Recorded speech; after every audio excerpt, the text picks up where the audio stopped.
दोस्तों वो दिन भी क्या थे जब एक फौजी अपने घर आता है और अपनी बीवी और बच्चे से मिलकर एक शगुन का सांस लेता है और उसी रात फौजी की बेरहमी से कत्ल कर दिया जाता है और सुबह होते ही उसके सभी फैमिली वाले उस फौजी को इस हालत में देखकर रोने लगते हैं। लेकिन जब पुलिस उस फौजी की जांच पड़ताल करती है तो पुलिस दंग रह जाती है। कातिल कोई और नहीं, फौजी की बीवी कोमल खुद ही होती है, जो उसे अपने आशिक गुलशन से मिलकर अपने पति नैन सिंह को हमेशा के लिए दुनिया छोड़ने पर मजबूर कर देती है।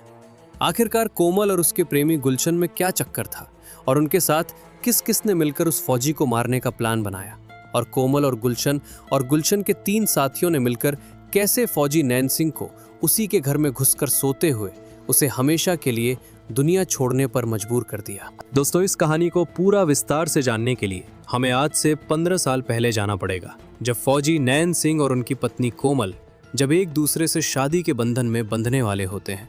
तो दोस्तों चलिए चलते हैं आज से 15 साल पहले। ये कहानी स्टार्ट होती है यूपी के मेरठ के अंदर आने वाला एक छोटा सा गांव धनपुरा, जहां पर एक गरीब दास और उनके बेटे नैन सिंह रहते थे। नैन सिंह के हाल ही फिलहाल में फौज में नौकरी लगी थी और फौजी की नौकरी लगने के 6 महीने बाद नैन सिंह के पिता गरीबदास जी अपने बेटे नैन सिंह की शादी अपने गांव के बगल में एक कोमल नाम की लड़की से सेट कर देते हैं। कोमल देखने में बहुत ही ज़्यादा खूबसूरत और सुलझी हुई लड़की थी। कोमल की जब शादी सेट हुई थी तो कोमल 10वीं क्लास में पढ़ा करती थी। दोस्तों, इस कहानी का दूसरा पहलू जो कि फौजी नैन सिंह के मौसेरे भाई गुलशन, जो कि देखने में बहुत ही सुंदर और सुलझा हुआ लड़का था, लेकिन जब जैसे ही गुलशन को पता चलता है कि उनके मौसेरे भाई फौजी नैन सिंह की शादी उनके आसपास गांव में रहने वाली लड़की कोमल से सेट हो गई है, तो वो बहुत खुश होता है। और फौजी में नैन सिंह के पिताजी और गुलशन और गांव घर के 2-4 लोग उस लड़की को देखने के लिए जाते हैं। जब फौजी के मौसेरे भाई गुलशन लड़की कोमल को देखता है तो लड़की कोमल के सुंदरता देखकर उस पर मोहित हो जाता है। जब सारे लोग लड़की देखकर घर वापस आ रहे होते हैं तभी गुलशन कोमल को एक स्माइल देता है और कोमल भी देवर होने के नाते एक स्माइल देती है और दोनों में बातचीत होना चालू हो जाता है। और कुछ थोड़ी देर में ही गुलशन अपनी भाभी कोमल का फ़ोन नंबर ले लेता है और वहाँ से सभी लोग अपने घर वापस आ जाते हैं। दोस्तों, तभी यहीं से स्टार्ट होती है इस कहानी की असली वजह। फौजी नैन सिंह अपने ड्यूटी पर होते हैं, उन्हें अपनी मंगेतर कोमल से बात करने का टाइम ही नहीं मिलता था, लेकिन इधर उनके मौसेरे भाई गुलशन के पास बहुत टाइम होता है। वो धीरे धीरे अपनी भाभी कोमल से बातें करना स्टार्ट कर देता है। थोड़ी ही दिनों में उन लोगों की अच्छी खासी बात होने लगती है और उनका बात करते करते काफ़ी टाइम हो जाता है। और इसी बीच में कोमल और उसका देवर गुलशन के बीच में प्यार हो जाता है। देखते ही देखते वो दोनों शारीरिक संबंध भी बनाना चालू कर देते हैं। लेकिन उधर बॉर्डर पर तैनात नैन सिंह को इस बात की कानों कान खबर नहीं होती कि उनकी मंगेतर कोमल, जो कि उनके मौसेरे भाई गुलशन से छुप छुप कर प्यार करती है और उसके साथ शारीरिक संबंध बनाती है। धीरे धीरे फौजी नैन सिंह और कोमल की शादी नज़दीक आ जाती है। 2012 में फौजी नैन सिंह और कोमल की शादी बड़े ही धूमधाम से सारे रीति रिवाज के साथ करा दिया जाता है और फौजी अपने पत्नी कोमल के साथ 6 महीने रहने के बाद कोलकाता, जहां पर उसकी पोस्टिंग रहती है, वहां चला जाता है। लेकिन इसी बीच कोमल का प्रेमी, जो कि उसका देवर गुलशन होता है, वो फौजी नैन सिंह के घर आ जाता है और अपनी भाभी, जो कि कोमल से रात भर बातें करता है और उसके साथ शारीरिक संबंध बनाता है। और फौजी नैन सिंह से ज़्यादा लंबे समय से दूर होने की वजह से कोमल को बहुत ही शारीरिक सुख मिलता है और दोनों एक दूसरे से अब अलग नहीं रह सकते। गुलशन और कोमल अब फैसला कर लेते हैं कि अब हमें एक साथ रहना है। हमारे बीच जो कोई भी आएगा उसे अब हमेशा के लिए दुनिया छोड़कर जाना पड़ेगा।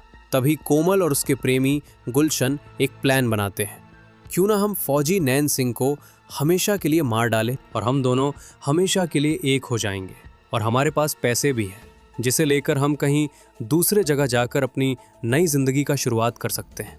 लेकिन इसी बीच में नैन सिंह को अपने पत्नी कोमल और अपने मौसेरे भाई गुलशन के नाजायज़ संबंध के बारे में पता चल जाती है और इसके लेकर नैन सिंह अपनी बीवी कोमल को बहुत समझाने की कोशिश करता है, लेकिन न समझने पर उसे थोड़ा बहुत मारता पिटता भी है और जैसे तैसे करके अपनी बीवी कोमल को समझा बुझाकर कोलकाता, जहां पर उसकी पोस्टिंग होती है, वहां चला जाता है।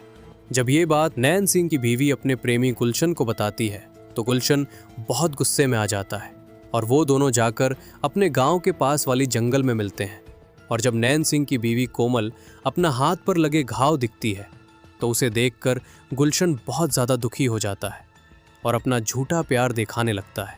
और वहीं पर दोनों जंगल में एक दूसरे के साथ मिलते हैं और शारीरिक संबंध बनाते हैं और वहाँ से अपने अपने घर चले जाते हैं।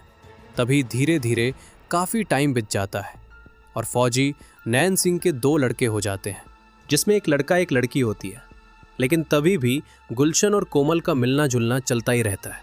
वो फौजी नैन सिंह के न होने पर वो दोनों पास आते हैं और एक दूसरे को प्यार करते हुए शारीरिक संबंध बनाते हैं और फौजी नैन सिंह को मारने का प्लान और सही मौका ढूंढते रहते हैं।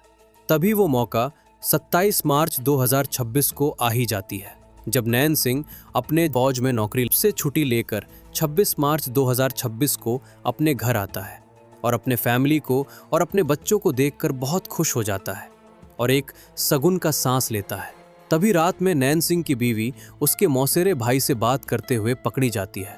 तभी आपस में झगड़ा करके नैन सिंह के बीवी अपने बच्चों को लेकर अपने मायके चली जाती है और गुलशन और उसकी प्रेमिका कोमल दोनों वहीं से अपना इस काम को अंजाम देते हैं और घर वाले सभी उस समय कहीं न कहीं चले गए होते हैं। नैन सिंह और उसकी छोटे भाई की पत्नी, जो कि वही दोनों घर पर होते हैं, और वहाँ मायके में नैन सिंह की पत्नी कोमल अपने बॉयफ्रेंड गुलशन के साथ मिलकर एक प्लान बनाते हैं, जिसमें गुलशन और गुलशन के 3 साथी राहुल, मंटू और गुड्डू। नैन सिंह जब अकेला होता है तो रात के लगभग 1 बजे वो घर में घुस करके नैन सिंह के ऊपर एक गोली चलाते हैं, जिससे वही नैन सिंह अपनी अंतिम सांस लेता है। आसपास लोगों की कानों में आवाज़ तो गई, लेकिन उन्हें क्या पता था कि नैन सिंह की आखिरी और अंतिम आवाज़ है। रात का 1 बज रहा था, इसलिए लोग ज़्यादा गौर न करते हुए अपने अपने घरों में सो जाते हैं। और अगले दिन सभी घर वाले और उसकी बीवी कोमल, जो कि उसका हत्यारा होती है, वो अपने मायके से अपने घर वापस आ जाती है।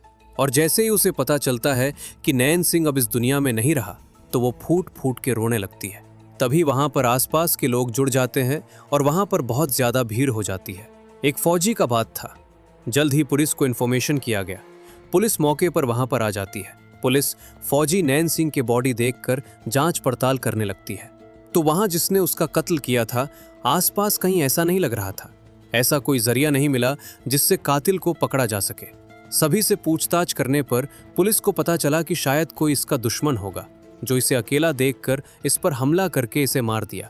जब उसकी बीवी से पूछा गया तो वो नाटक करके 1-1 मिनट में बेहोश हो जाती थी। लेकिन पुलिस को नैन सिंह के पिताजी बताते हैं कि कभी कभी मेरी बहू और मेरे बेटे नैन सिंह में कोमल के प्रेमी गुलशन के लेकर झगड़ा होता था, और कल इसी वजह से झगड़ा हुआ था, जहां पर मेरी बहू कोमल अपने मायके चली गई थी। इतना सुनने के बाद पुलिस फौरन ही कोमल के फ़ोन चेक करती है। फ़ोन चेक करने के बाद पुलिस को पता चलता है कि कोमल एक शख्स से पूरे 10 सालों से बातें कर रही है। वो शख्स कोई और नहीं होता है इसका बॉयफ्रेंड गुलशन, जो कि फौजी नैन सिंह के मौसेरा भाई। जब पुलिस पूरी अच्छी तरह से जांच पड़ताल किया तो पुलिस के जांच पड़ताल करने के बाद पुलिस दंग रह गई।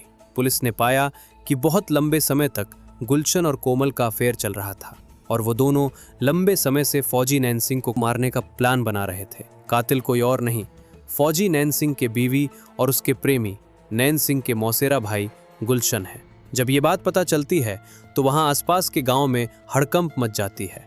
पुलिस गुलशन और कोमल को अपने सामने बैठाकर जब पूछने लगे तो कोमल ने पुलिस को बताया कि नैन सिंह की बीवी अपने पति को मारने के लिए 10 साल में 21 बार ट्राई किया, लेकिन नैन सिंह का किस्मत हर बार बच जाता था। लेकिन मैंने अपने प्रेमी गुलशन और उसके गांव के 3 साथी राहुल, मंटू और गुड्डू से मिलकर अपने रास्ते का कांटा हमेशा के लिए हटा दिया।